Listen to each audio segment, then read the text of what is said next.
Hey friends, God causes no harm to us, but He may use a hurtful time, a very trying time, to test our loyalty to Him and use it as an opportunity to reveal to us where our faith stands. And sometimes our faith levels up, or the fulfillment of God's promise to us occurs not after riding a high wave, but by passing a test when we are in a low place. Joseph, the one with a coat of many colors, was sold into slavery. He later found himself in Pharaoh's prison, and after facing really hard times for a long time, where it maybe felt like God had turned his back on him, he could have tapped out. And maybe he felt like it.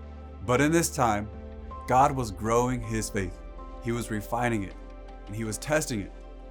While in prison, he took notice of two of his prison mates that looked dejected. Upon asking, Joseph found out it was because they had dreams that they were not able to understand the meaning of. Now Joseph had a gift from God to interpret dreams. And though Joseph maybe wasn't seeing tons of evidence of God moving in his life like one would hope, he acknowledges God's authority and says, "Do not interpretations belong to God? Tell me your dreams."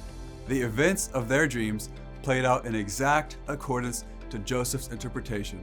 And after another 2 years passed, he was asked to interpret a dream from Pharaoh, the ruler of Egypt. Upon interpreting his dream correctly, Pharaoh recognized the unique favor that God had placed on Joseph, and because of this, he placed him in second command only to himself, but with the esteemed responsibility of ruling over Egypt.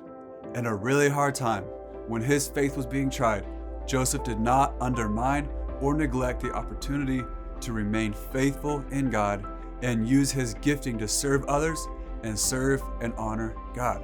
He passed the test. Luke 16:10 says that whoever can be trusted with very little can also be trusted with much, and whoever is dishonest with very little will also be dishonest with much. When we're having a hard time, when we're struggling and our faith is being tried and tested, sometimes this is when God also introduces a test to see if we are willing to act in obedience and still operate in the abilities He's given us.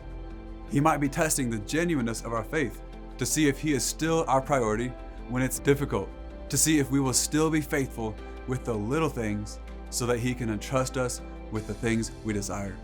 What gifting or ability has God entrusted you with to bless others and further His kingdom?